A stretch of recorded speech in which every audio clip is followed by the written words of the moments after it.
Everyone, physics के पढ़ने में आपका स्वागत है। तो कैसे हैं आप लोग दोस्तों? आज के पहले हमने वीडियोस में डिस्कस किया waves, types of waves, energy की इक्वेशन, वेव की इक्वेशन। आज हम डिस्कस करने जा रहे हैं बच्चों सुपरपोजिशन ऑफ वेव। अब ये सुपरपोजिशन ऑफ वेव क्या बोला है? मान लीजिए कि दो रस्सी है आपके पास, एक रोप यहां से ले लो, एक रोप यहां से ले लो, ठीक है? दो रस्सी ले ली। अब इन दोनों रस्सी से एक कॉमन रस्सी आप कनेक्ट कर दो ऐसे, ठीक बात। अब मैं क्या कर रहा हूं, इसको डिस्टर्बेंस दे रहा हूं। अगर मैंने इसको इस पॉइंट को डिस्टर्ब किया तो यहां से क्या वेव जनरेट हो जाएगी, ठीक है? अपन देख चुके हैं। तो मान लीजिए वेव जनरेट हो गई ऐसी, ठीक। अब मैंने क्या, दूसरे वाले पॉइंट को, इस वाले पॉइंट को, इसको मैंने सोर्स बना दिया S2, इसको मैंने सोर्स बनाया S1, ठीक है? दूसरा सोर्स बनाया इसको, तो ये वेव को जनरेट हुई ऐसी, इस तरह से, राइट? यहां से मान लीजिए। अब क्या होगा? जैसे ही ये वेव यहां पे आती है इस पॉइंट पे, ठीक है? जैसे ये वेव इस पॉइंट पे आती है दोनों, तो बेसिकली अब इस पॉइंट पे क्या होगा? ना तो ये वेव इसकी तरह बिहेव करेगी, ना ये वेव इसकी तरह बिहेव करेगी, ये कुछ अलग ही वेव निकलेगी, ठीक है? तो उसका भी कुछ ना कुछ एम्पलीट्यूड होगा और कुछ भी कुछ फ्रीक्वेंसी होगी, वेवलेंथ होगी, सब कुछ होगा, ठीक बात। अच्छा, अब ध्यान से देखिए। तो बेसिकली ये दो वेव का मिलना किसी पॉइंट पे और मिलके आगे बढ़ना एक सिंगल वेव की तरह, इसको हम रिप्रेजेंट करते हैं सुपरपोजिशन ऑफ वेव से, राइट? सो व्हेन टू और more than two waves meet at a point, the resultant amplitude is given by superposition principle, ठीक है? So the resultant amplitude is given by amplitude equation of 1 plus equation of 2 का vector form. हमें पता है wave vector नहीं होती, लेकिन अगर आपको रिजल्टेंट वेव निकालना है तो दोनों को आपको वेक्टरली ऐड करना पड़ेगा। क्लियर हुई बात? दोनों को आपको वेक्टर मान के ऐड करना पड़ेगा। अगर आपने वेक्टर मान के ऐड कर दिया तो सब कुछ स्मूथ हो जाएगा, ठीक है? चलिए अब देखो, इसी को अगर मैं सिंपल फॉर्मेट में और समझाना चाहूं तो मान लीजिए मैंने एक वेव कंसीडर करी, ये वेव कुछ ऐसी है, ठीक है? और जो दूसरी वेव आ रही है मेरी, वो दूसरी वेव मेरी आ रही है कुछ ऐसी, ठीक है? दोनों का एम्पलीट्यूड मैंने A मान रखा है अभी, ठीक है? और ये वाला पॉइंट मान लेता हूं सेंटर पॉइंट है। क्लियर? अब क्या होगा? ये वेव आगे बढ़ेगी, मान लीजिए यहां आ गई, और ये वेव भी यहां आ गई, ये जा रही इधर, ये जा रही इधर। अब क्या होगा? ये दोनों एक पॉइंट पे मीट करेगी, ठीक है? तो मीट कर रही है, देखो, तो ये अगर सेंटर पॉइंट पे कुछ ऐसी बन जाएगी, इसको बोलते हैं कंप्लीट सुपरपोजिशन, ठीक है? अब क्या होगा? अब फिर आगे बढ़ेगी तो ये वेव यहां आ जाएगी और ये वेव यहां आ जाएगी, ये वेव वहां पहुंच गई और वो वाली वेव यहां आ गई और आप अपनी डायरेक्शन में निकल जाएंगे। क्लियर? तो जब भी आपको एम्पलीट्यूड निकालना हो, दोनों को आपको उस पॉइंट पे वेक्टरली ऐड कर दो, ठीक बात? चलो अब एक एग्जांपल और ले लेते हैं अपन। मान लीजिए कि एक वेव ऐसी जा रही है और उसका भाई वेव ऐसा आ रहा है, ठीक है? इसको राइट में मानो, इसको लेफ्ट में मानो, ठीक है? दोनों का एम्पलीट्यूड में क्या मानो, सेम मान लो समझाने के लिए। तो ये आगे बढ़ के यहां आई, ये यहां आई, ठीक? अब जैसे ही थोड़ी और आगे बढ़ेगी, एक पर्टिकुलर पॉइंट पे ये बिल्कुल सीधी हो जाएगी ऐसे, ठीक है? सीधी होने के बाद क्या होगा? अब ये दोनों अपने अपने रास्ते निकल जाएगी, मतलब ये वाला जो लोब है वो यहां आ जाएगा और ये वाला जो लोब है वो उधर चले जाएगा, ठीक है? अब आप एक चीज क्वेश्चन सोच सकते हैं यहां पर, क्या कि ट्रांसफर क्या होता है वेव में? एनर्जी ट्रांसफर, ठीक है? हम प्रोग्रेसिव वेव की बात कर रहे हैं क्योंकि तो एनर्जी का ट्रांसफर हो रहा है, ठीक बात है? अब देखो यहां पे हमने पढ़ा है पहले कि इस पॉइंट पे एनर्जी होती है 0, ठीक है? काइनेटिक एनर्जी क्या होती है? टॉप मोस्ट पॉइंट पे 0 होती है। सबसे ज्यादा एनर्जी होती है मीन पोजीशंस पे, यहां पे, इन सारे पॉइंट्स पे, ठीक? और एक चीज और पता है हमको कि ये जितने मीन पॉइंट्स इन पे, मीन पोजीशन पे काइनेटिक एनर्जी तो मैक्सिमम होती ही है, पोटेंशियल एनर्जी भी मैक्सिमम होती है, क्योंकि वेव का कॉन्सेप्ट होता है पोटेंशियल एनर्जी मैक्सिमम तो kinetic energy maximum, potential energy zero तो काइनेटिक एनर्जी जीरो, दोनों साथ में होते हैं बराबर। ठीक है, दोनों मैक्सिमम भी साथ में होंगे और मिनिमम भी साथ में होते हैं। ठीक है, चलिए तो हमको समझ में आ गई कि वेव यहां से एनर्जी आई आगे निकल गई, यहाँ पे दोनों की एनर्जी क्या ऐड हो गई, आपको दिख रहा है बड़ा लो, फिर क्या अपनी अपनी एनर्जी लेके आगे बढ़ गई। लेकिन दिक्कत कहां आती है, दिक्कत यहां आती है कि ये वेव कुछ एनर्जी लेके आई, फिर ये वेव कुछ एनर्जी लेके आई, फिर ये वेव कुछ एनर्जी लेके आई, ये वेव कुछ एनर्जी लेके आई, दोनों मिल गए। अब जैसे ही मिल गए इस पॉइंट पे ये देखो खत्म, वेव नहीं दिख रही, वेव नहीं दिख रही तो एनर्जी कहां गई सारी, भाई साहब इधर एनर्जी कहां गई। अच्छा क्वेश्चन है, बहुत बढ़िया, ये एक्स एग्जामिनेशन में आ चुका है, एक बार आईआईटी में भी आ चुका है क्वेश्चन ये, और एचसी वर्मा में भी इससे रिलेटेड एग्जांपल बढ़िया दे रखा है उन्होंने। ठीक है, इससे रिलेटेड आपको क्वेश्चन मिल जाएगा। तो वो पूछते हैं कि भैया एनर्जी गई कहां, एनर्जी गई कहां, तो यहां पे एक्सप्लेनेशन दिया जाता है कि पार्टिकल के पास वाइब्रेशन है, क्योंकि मीन पोजीशन पे सारे पार्टिकल्स कहां है, मीन पोजीशन पे, तो इनके पास काइनेटिक एनर्जी है, वो हमको क्षण भर के लिए एक पल के लिए दिख नहीं रही है, लेकिन उसके पास एनर्जी है, और एनर्जी कहीं गई नहीं है, यही है, हमको दिख नहीं रही, पार्टिकल वाइब्रेट कर रहे हैं और अपनी मीन पोजीशन से निकल रहे हैं, मीन पोजीशन पे होते हैं तो आपको पता है मैक्सिमम होती है इनकी वेलोसिटी, और जैसे ही आगे बढ़ेंगे थोड़ा सा टाइम इंटरवल चेंज होगा, आगे बढ़ेंगे तो आपको दिखेगा कि ये वेव यहां निकल के आ जाएगी और वो वेव वहां निकल के चली जाएगी। क्लियर?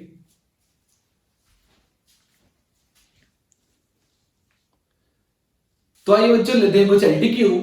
यहां पे दो वेव है जिसका एम्पलीट्यूड 4 यूनिट और 3 यूनिट है। ठीक है, अब मुझसे पूछ रहे हैं जब ये सुपरपोज कर जाएगी तो इसका मैक्सिमम एम्पलीट्यूड कितना होगा। ठीक है, अब देखो यार मुझे पता है कि अगर ये सुपरइम्पोज कर गई तो दोनों एक दूसरे के ऊपर चढ़ जाएगी, अगर दोनों एक दूसरे पर चढ़ जाएगी तो जो मैक्सिमम एम्पलीट्यूड होने वाला है वो कितना होने वाला है, 4 + 3 7 यूनिट। ठीक है, अब डिपेंड करता है इसकी स्पीड पे, अगर स्पीड दोनों की बराबर हुई तो यहां बीच में कहीं मिल जाएगा। ठीक, सिमिलरली अगर वो यहां पूछते तो डायरेक्ट आपको ऐड करना होता है। ठीक है, नीचे हो तो सब्ट्रैक्ट कर दो, ऊपर तो ऐड कर दो।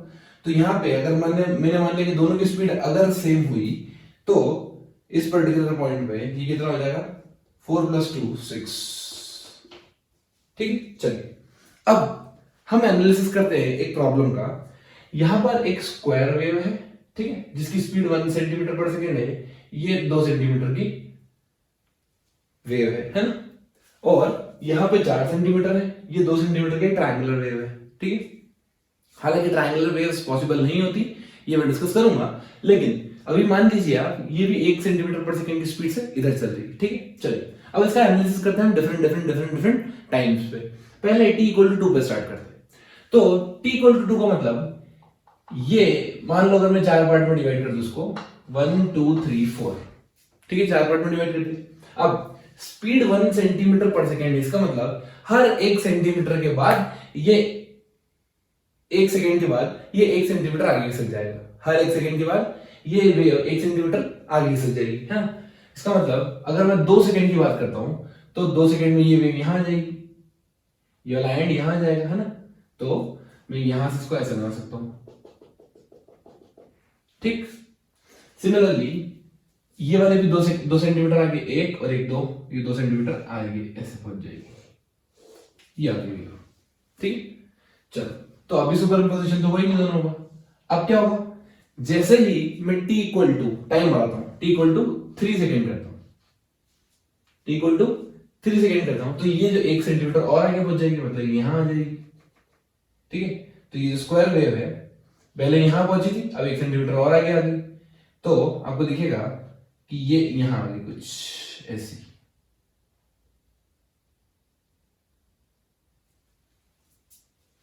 राइट, ये 2 सेंटीमीटर का था, मतलब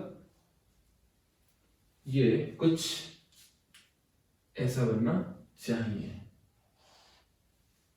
है ना। अब देखो तो ये 2 सेंटीमीटर, एक ये 2, ये कुछ ऐसा होगा अभी initially.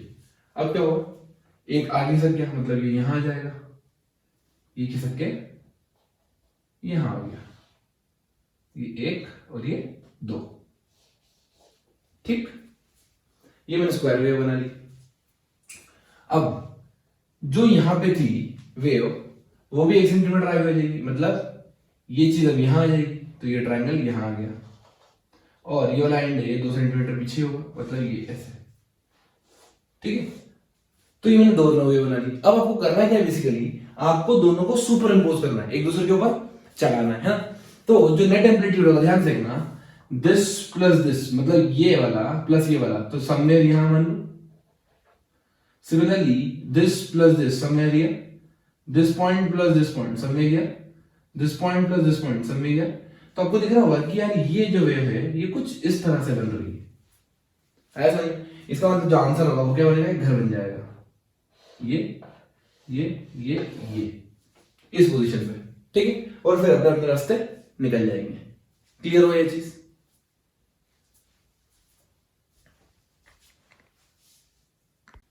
Now friends we will study reflection of wave. अब हमें यहां पर दो तरह के रिफ्लेक्शन पढ़ना है बच्चों। एक पढ़ना है हमें रिफ्लेक्शन फ्रॉम फिक्स्ड एंड, और दूसरा पढ़ना है हमें रिफ्लेक्शन फ्रॉम फ्री एंड। ठीक है, अब ये फिक्स्ड एंड और फ्री एंड की क्या कहानी, ध्यान से देखिए। मान लीजिए कि मैंने एक स्ट्रिंग ली, उसको यहां दीवार से बांध दिया। ठीक है, तो ये क्या होगा, अब यहां से वेव चलेगी, इधर वेव बड़ी आगे आगे आगे आगे, यहां से रिफ्लेक्ट होके आएगी वापस। ठीक है, और अगर इसको फ्री एंड मानता, तो फ्री एंड को बेसिकली आप एक रिंग से बना सकते हैं कि ये रिंग है और ये दीवार है। ठीक है, तो बेसिकली क्या होगा, अब वेव चलेगी ऐसे, और ये फ्री है तो ये ऊपर नीचे हो जाएगा। ठीक है, और फिर वहां से पलट के वापस वेव आएगी। ठीक है, क्योंकि एनर्जी का लॉस हम क्या मानते हैं, अभी हम 0 मान रहे हैं, तो इसका मतलब यहां से आगे को छेद नहीं, तो वापस पीछे पलट के आएगी। यहां से भी क्या होगा, पीछे पलट के वापस वेव आ जाएगी। ठीक, चलो अब आपको यहां पे जो चीज याद रखना है वो ये कि फिक्स्ड एंड में जो वेव का फेज चेंज होता है वो पाई होता है। इंपॉर्टेंट पॉइंट है, याद रख लीजिए आप as it is. Phase change कितना होता है, पाई। पाई का मतलब 180 डिग्री। इसका मतलब जो वेव ऐसी जा रही थी, जो वेव ऐसी जा रही थी वो पलट के आएगी। बस ये याद रखना, कब, जब फिक्स्ड एंड से कोई ट्रांसवर्स वेव जा रही हो तब।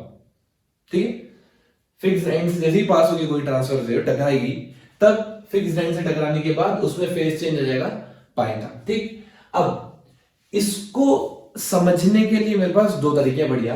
पहला हम डायग्राम बना लें कि अगर मैं इंसिडेंट वेव को ऐसे मानता हूं, तो टकराने के बाद ये जो वेव है ये कुछ ऐसे रिटर्न होके आएगी। ये चीज आपको समझना होगी, अभी कलम में उतार लो।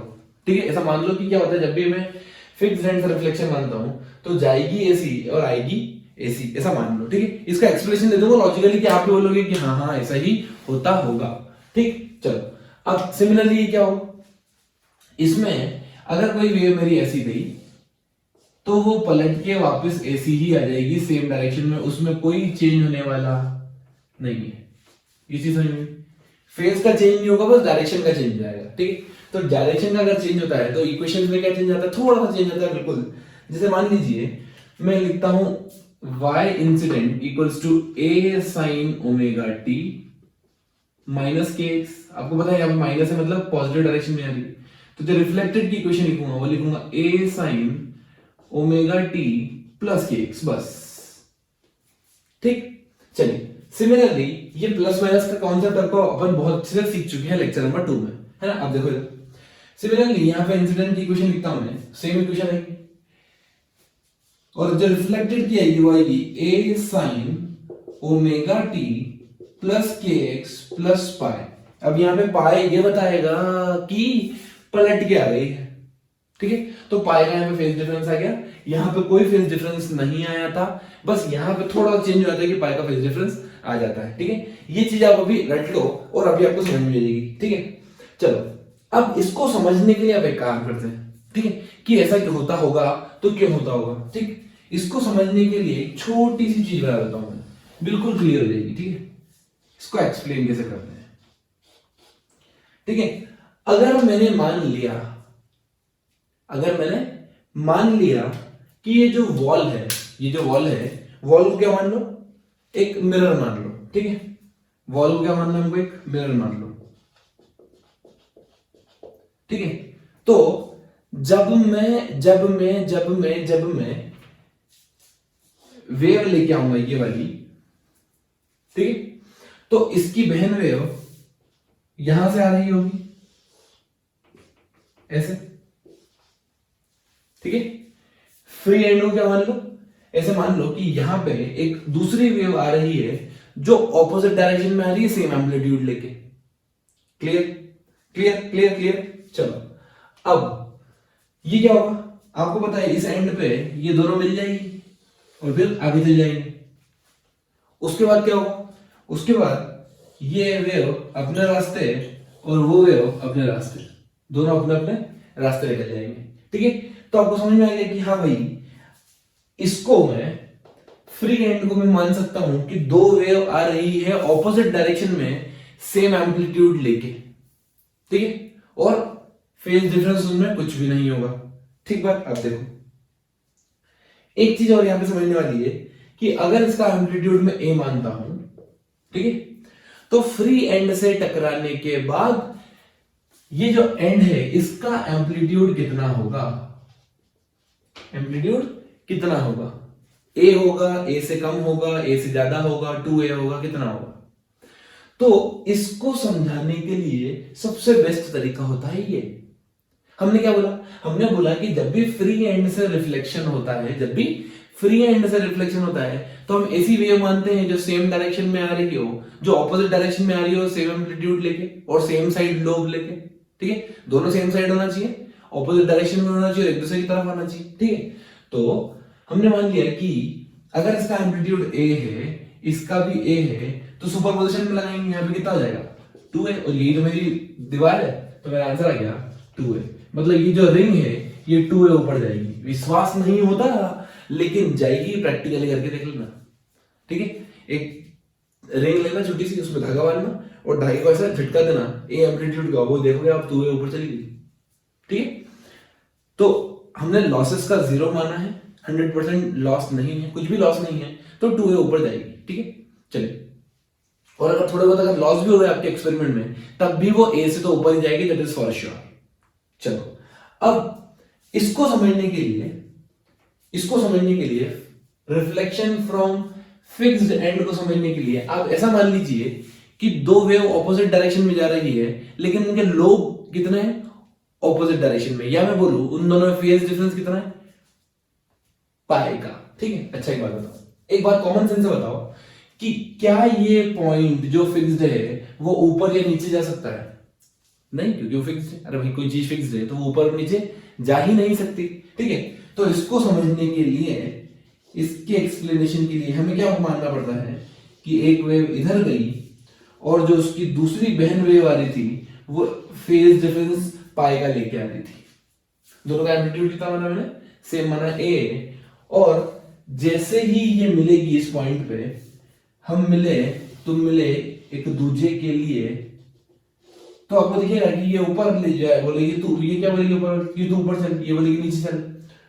तो वेव फाइनली डिसाइड कर लेगी कि हटा ला, जाने दे सीधा, वेव निकल जाएगी सीधा, ना तो वो ऊपर जाने वाली है ना वो नीचे आने वाली है, या मैं बोलूं दोनों एक दूसरे के डिस्प्लेसमेंट को कैंसिल कर रहे हैं, ठीक।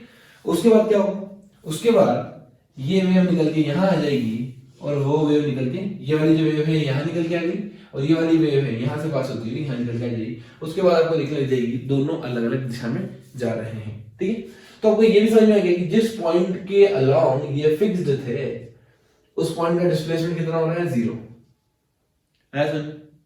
तो रिफ्लेक्शन ऑफ फिक्स्ड एंड और फ्री एंड, फिक्स्ड एंड में बस एक चीज ध्यान रखना है आपको कि जब रिफ्लेक्टेड वेव होती है वो, जब रिफ्लेक्टेड वेव आती है वो पाई के फेज डिफरेंस पे आती है, उल्टी घूम के आती है।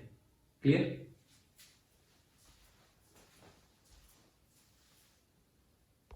Friends, now we are going to discuss that what will happen when a wave changes its medium. ठीक है, इसका प्रिंसिपल बिल्कुल बिल्कुल रे की तरह चलता है। जैसे आपने देखा होगा कि मान लो कोई लाइट आई, वो इस सरफेस से पास हुई, तो यहां पे क्या होता है, रिफ्लेक्शन होता है और रिफ्रैक्शन होता है, राइट। सेम कहानी सेम कहानी सेम कहानी सेम कहानी हमारे पास वेव्स में भी आएगी। इसका मतलब यहां पर अगर मैं कोई वेव कंसिडर करता हूं ऐसे, तो कुछ वेव दूसरे मीडियम में निकल जाएगी, इसको बोलता हूं ट्रांसमिशन हो गया वेव का, ठीक है।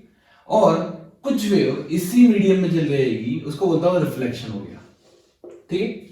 जो आगे बढ़ जाती है दूसरे मीडियम में निकल जाती है वो ट्रांसमिटेड वेव, और जो उधर से चली जाती है वो रिफ्लेक्टेड वेव, और ये मेरे पास इंसिडेंट वेव आ गई, ठीक है। अब यहां पे एक कॉन्सेप्ट आपको याद रखना होता है कि मोटी रस्सी पतली रस्सी में क्या अंतर होता है। मान लो कि मेरे पास एक थ्रेड है या रस्सी है, एक मोटी है एक पतली है, दोनों की लेंथ क्या है बराबर, मोटी मतलब भारी होगी थोड़ी सी, है ना। अगर मैं इसमें वेव जनरेट करता हूं तो वेव का अपने को फॉर्मूला पता है, velocity of the wave √T/μ। अगर मैं सेम टेंशन रखता हूं, इसका मतलब velocity inversely proportional to mu हो गया। जो भारी होगी उसमें स्पीड स्लो होगी, और जो हल्की होगी उसमें स्पीड ज्यादा होगी। इसका मतलब अगर मैं सेम टेंशन रखता हूं तो V2 बड़ा आएगा मेरा V1 से। भारी रस्सी में स्पीड क्या होने वाली है, कम, ठीक है। अब एक और पॉइंट जो आपको याद रखना है कि जो भारी रस्सी होती है, मोटी रस्सी, वो बिहेव करती है फिक्स्ड एंड की तरह। कैसे बिहेव करती है, फिक्स्ड एंड की तरह। और जो पतली रस्सी होती है वो बिहेव करती है फ्री एंड की तरह। कैसे बिहेव करती है, फ्री एंड की तरह। अब देखना ध्यान से, मतलब मेरे पास दो केस बनेंगे, या तो मेरे पास एक पतली रस्सी हो और एक दूसरी मोटी रस्सी हो, या फिर मेरे पास इनिशियली एक मोटी रस्सी हो और बाद में एक पतली रस्सी मिल गई हो, ठीक है। तो यहां पर स्पीड मान लीजिए v1 होगा, वेवलेंथ λ1 होगा, फ्रीक्वेंसी f1 होगा, ठीक है। तो यहां से ये वेव चली ऐसे, ठीक, इंसिडेंट वेव। अब क्या होता है, जैसे ही ये टकराती है, जैसे ही ये इस पॉइंट पे टकराती है, अब इसके पास दो ऑप्शन होते हैं, आगे जाने का और लौट के वापस आने का, ठीक है। तो ये जो वेव होती है बेसिकली आपको दिखेगा कि ये दो पार्ट में ब्रेक होती है। कुछ पार्ट आगे जाता है, that is called as transmitted wave, और कुछ पार्ट पीछे आता है, that is called as reflected. अब रिफ्लेक्टेड में कहानी कैसी होगी, ऊपर आएगा या नीचे आएगा, ये कैसे डिसाइड करते हैं, ये डिसाइड करने के लिए ही मैंने आपको बताया था ये फ्री एंड और फिक्स्ड एंड का कॉन्सेप्ट। अगर पतला जाके मोटे में टकरा रहा है तो उसके लिए वो फिक्स्ड एंड होगा, और फिक्स्ड एंड में पलट के वापस आती है विद द फेज ऑफ पाई। तो यहां पर जो पलट के आने वाली है वो ऐसी है। तो अब ये है मेरा इधर, ये इधर, और ये इधर। क्या ये चीज समझ आ रही है आपको, ठीक है। तो इसका एम्पलीट्यूड हुआ है मेरा एम्पलीट्यूड ऑफ इंसिडेंट, ये हुआ रिफ्लेक्टेड, और ये हुआ ये रिफ्लेक्टेड, और ये हुआ मेरा ट्रांसमिटेड। जो आगे निकल रही हो ट्रांसमिटेड, जो पीछे आ रही हो रिफ्लेक्टेड, ठीक है। तो आपको जो फाइनली फिगर दिखेगा वो कुछ ऐसा दिखेगा। ये मोटी रस्सी बना दी मैंने इधर, और यहां से पलट के ये दूसरी, अगर मैं इंसिडेंट वेव ये लेता हूं तो जो फाइनल पिक्चर बनेगा वो कुछ ऐसा बनेगा, क्लियर। चलिए, अब अगर मैं मोटी रस्सी में वेव जनरेट करूं ऐसे, मोटी रस्सी में मैंने क्या वेव जनरेट की, ये वेव चली मेरी आगे। अब मोटी जब पतली से मिलती है तो इसको कैसे ट्रीट करना है, हमें ट्रीट करना है फ्री एंड की तरह। इसका मतलब अब जैसे ही ये यहां पहुंच जाएगा इस एंड पे, ठीक है। अब इसके पास दो ऑप्शन होंगे, एक दो, जो पतला एंड है वो कुछ एम्पलीट्यूड लेके आगे निकल जाएगा और कुछ रिफ्लेक्ट होके वापस आएगी। तो जो रिफ्लेक्ट होके वापस आएगी उसमें कोई फेज का चेंज नहीं होगा, ठीक है। इसका मतलब अगर मैं इसका ट्रू डायग्राम बनाऊं कि ये दिखेगी कैसे आपको, तो ये कुछ ऐसी दिखेगी।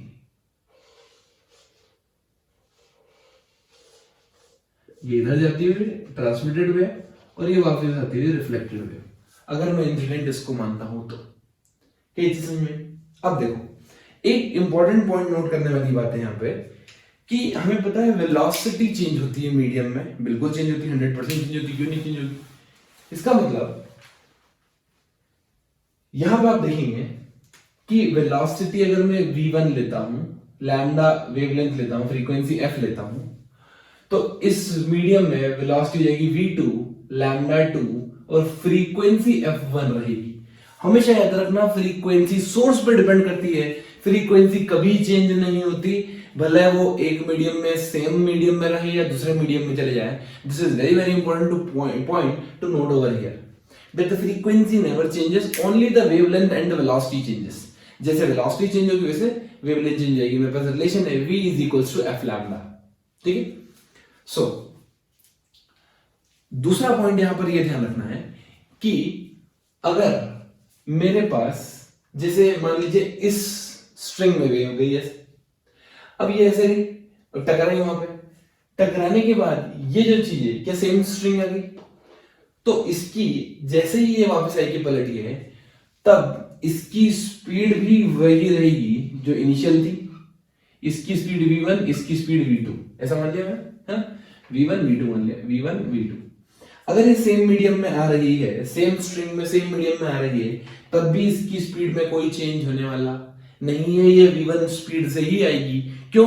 क्योंकि v equals to t by mu, tension भी सेम रहेगा और म्यू भी सेम रहेगा, इसलिए वेव की स्पीड में चेंज होने का कोई वो नहीं है। बस चेंज क्या होगा, चेंज होगा उसका फेज, फेज चेंज होके उसका एम्पलीट्यूड चेंज होके और वो आगे आ जाएगी।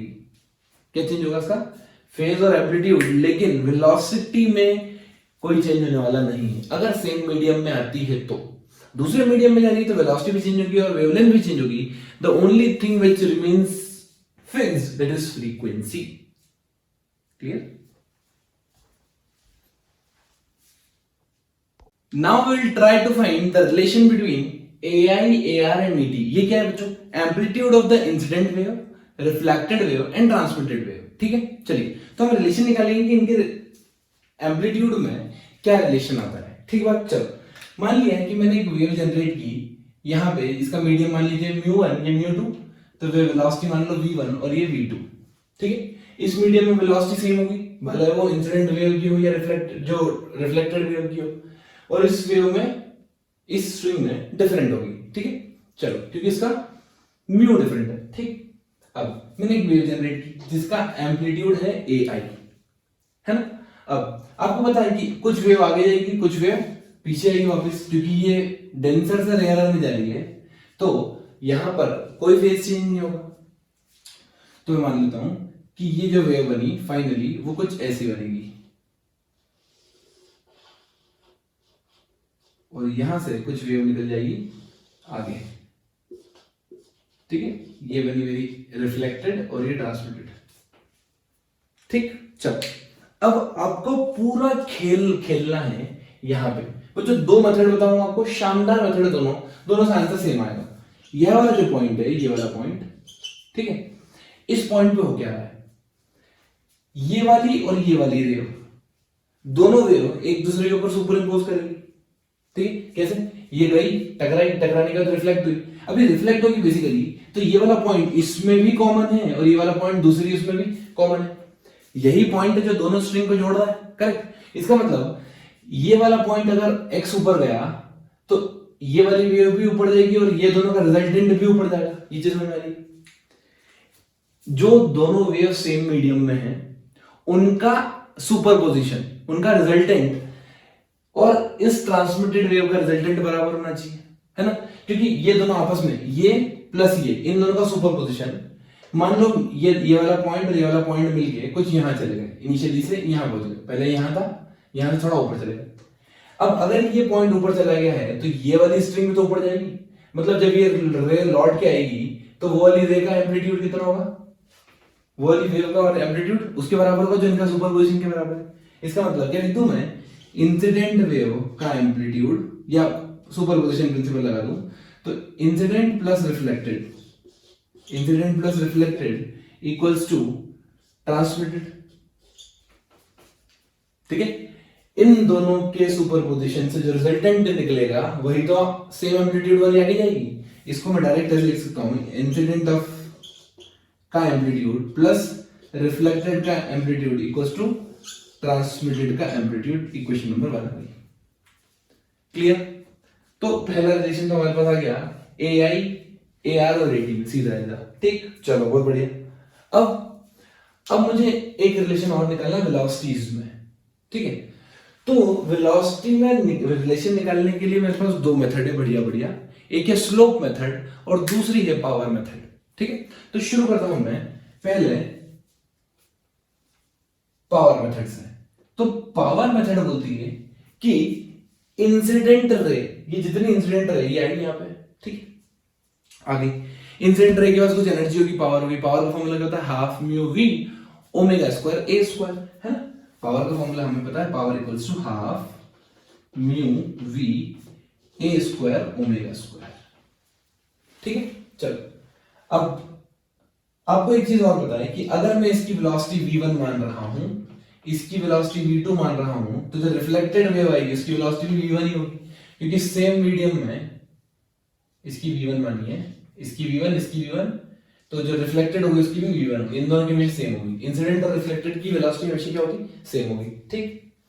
वेलोसिटी नहीं बोला अपन बोलना चाहिए स्पीड, क्योंकि वेलोसिटी में डायरेक्शन भी रहती, तो अपन बोलना चाहिए स्पीड। स्पीड क्या होगी, सेम, ठीक बात, बहुत बढ़िया। अब यहां पर एक फॉर्मूला में लिख सकता हूं क्या, कि जितना पावर इंसिडेंट में आएगा उतना ही पावर तो रिफ्लेक्टेड प्लस ट्रांसमिटेड में जाएगा।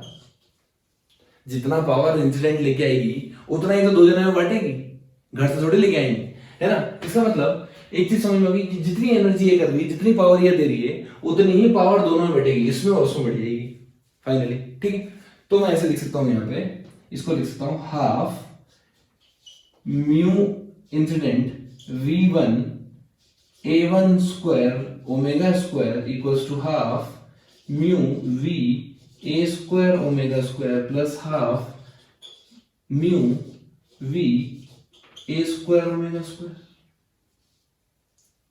क्लियर। अब देखो यार, मेरे को एक चीज समझ में आ रही है कि ओमेगा क्या होती है, फ्रीक्वेंसी 2πf। तो ओमेगा तो सेम, फ्रीक्वेंसी कभी चेंज नहीं होती, तो ओमेगा काट दो, तो हाफ ओमेगा सब दूर से कट जाएगा, कैंसिल हो जाएगा। क्या बचेगा मेरे पास बचेगा mu into v1 mu one a1 square is equals to mu reflected.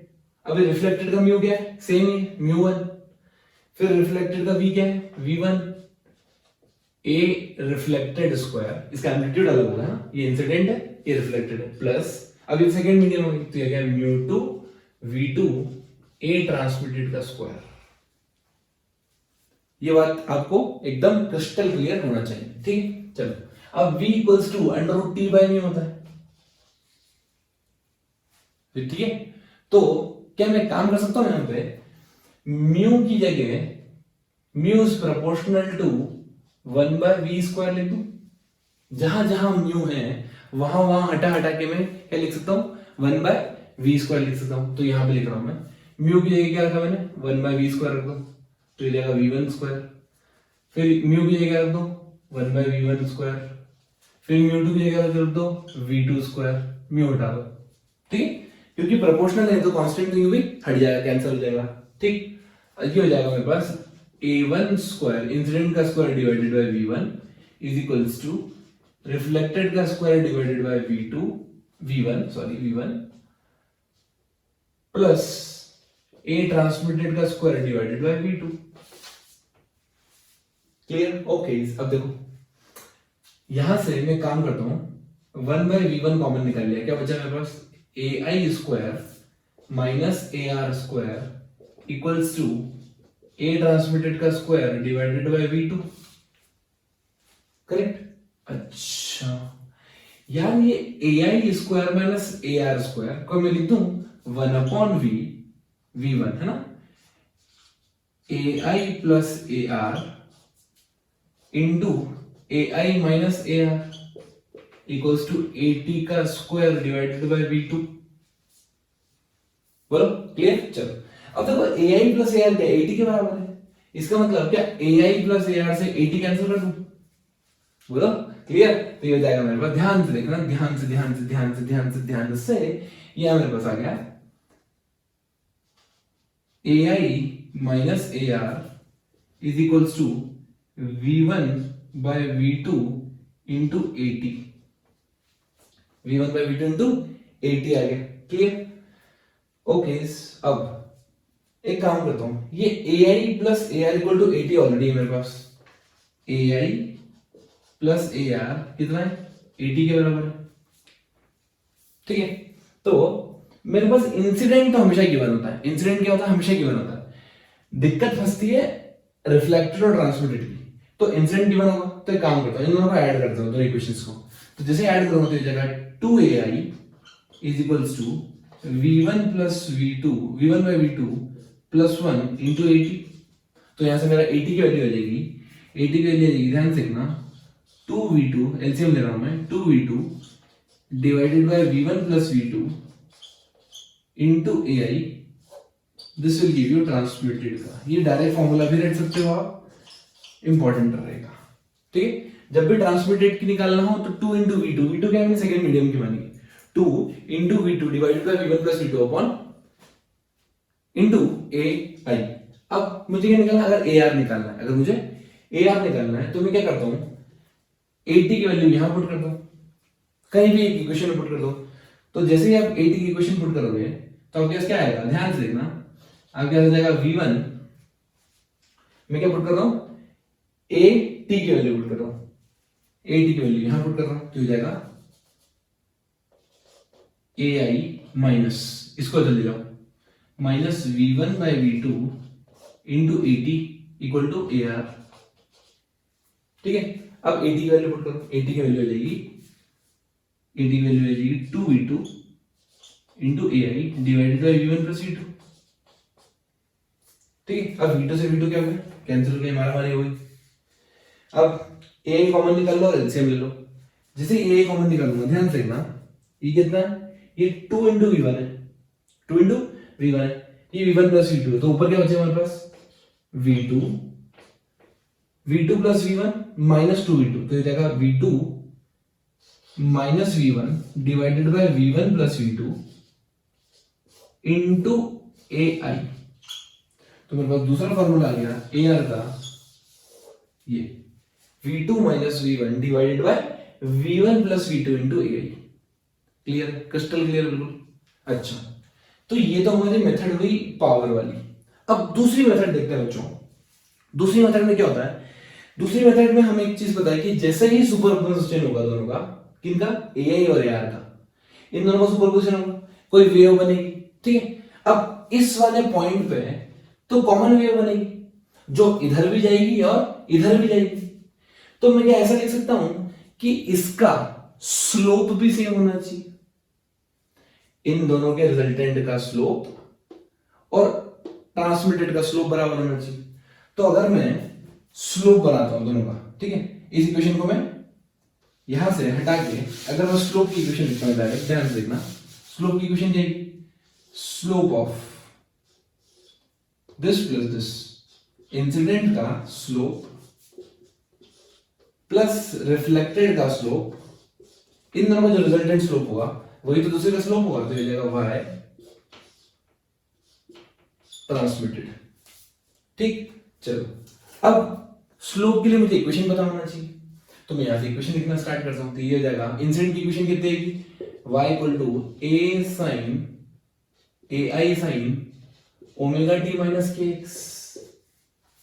ठीक है, क्योंकि ये राइट में जा रही है इसलिए माइनस। सिमिलरली इसकी इक्वेशन क्या आएगी? y equals to at sin omega t minus k x. अब ध्यान से देखो, यहाँ पे k1 लिखो, यहाँ पे k2 लिखो, क्यों? क्योंकि फ्रीक्वेंसी सेम है तो ओमेगा सेम, लेकिन वेवलेंथ तो डिफरेंट है, तो वेवलेंथ के लिए मैंने यहाँ k1 लिख दिया, यहाँ k2 लिख दिया। ठीक है, सेम मीडियम में सेम होता है लेकिन इस अलग अलग मीडियम। अच्छा, अब इसकी लिखते हैं, तो ये जगह y equal to a sin, इधर जा रही है मतलब पॉजिटिव आएगा, नेगेटिव डायरेक्शन में जा रही है मतलब पॉजिटिव आएगा, प्लस kx। अब यहाँ पे k1 k2 k1, जो इसकी है वही इसकी, सेम मीडियम में सेम वेवलेंथ। तो मेरे पास तीनों इक्वेशन आ गई। ठीक है, यहाँ पे क्या, बस यहाँ पे चेंजेस है, यहाँ पे माइनस, यहाँ पे माइनस, वो प्लस क्योंकि उधर जा रही है। और दूसरी चीज यहाँ k1, क्यों? क्योंकि मैं इस मीडियम की बात कर रहा हूँ ना, ये वाली इक्वेशन इस मीडियम की, ये k1, ये k1 और ये k2। अब देखो इधर, इसको डिफरेंशिएट करो इंसिडेंट वाले को टाइम के रेस्पेक्ट से, तो ये जाएगा a ए आई साइन का कॉस, स्लोप की बात कर रहा हूं, राइट। मैं क्या की बात कर रहा हूं, स्लोप की बात कर रहा हूं। तो टाइम के रिस्पेक्ट से डिफरेंशिएट नहीं करेंगे हम, क्या के रिस्पेक्ट से करेंगे, एक्स के रिस्पेक्ट से। Will differentiate with respect to x, तभी तो स्लोप निकलता है ना। तो ये हो जाएगा ए I cos omega t minus k one x, ये तो डिफरेंशिएट हो। अब चेन रूल लगाएंगे, तो चेन रूल लगाएंगे तो इसमें चेन रूल लगेगा तो माइनस के वन बाहर आ जाएगा, माइनस के वन बाहर आ गया, ठीक है। प्लस आर, आर कौन सा ये, तो ये है मेरे पास a reflected a r, a r sign का हो जाएगा cos omega t plus k one x into k one is equal to इसका अभी क्या होगा, a t into k two with negative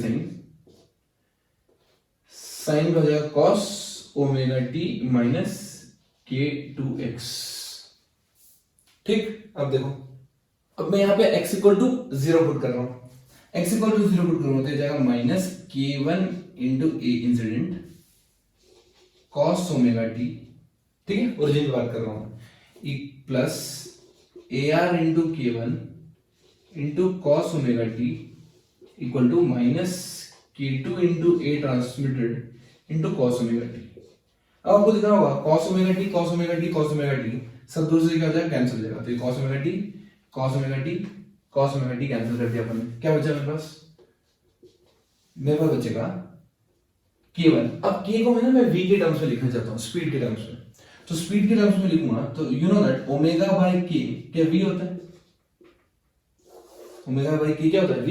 इसका मतलब ओमेगा सबके लिए कांस्टेंट है, तो जहां जहां पे k है वहां पे 1/v लिखता हूं, तो ये हो जाएगा minus ai divided by v।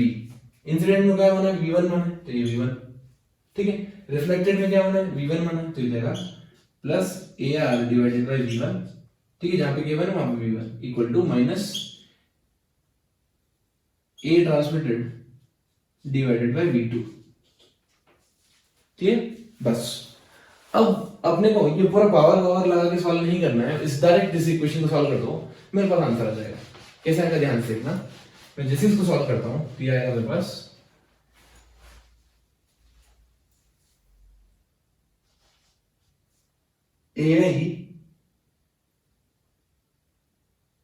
A r bye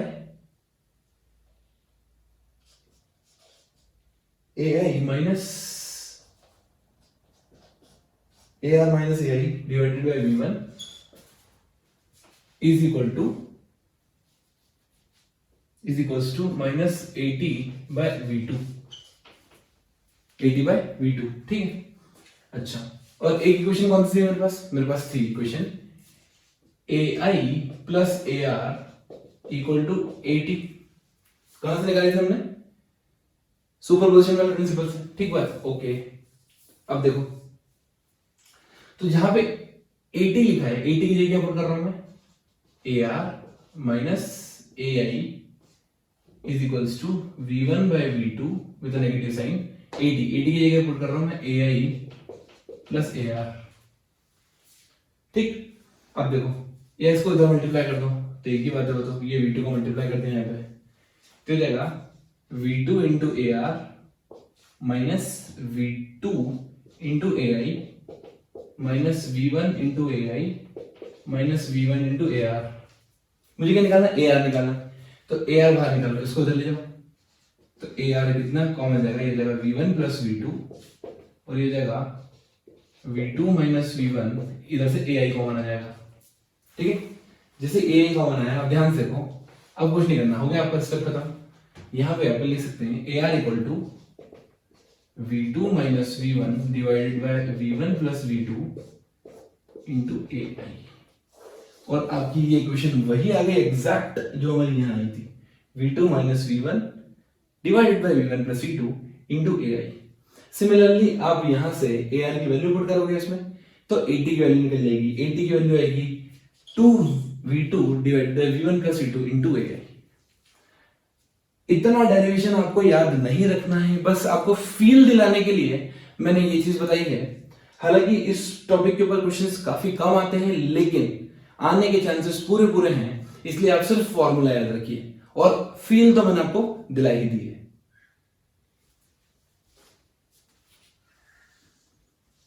Physics.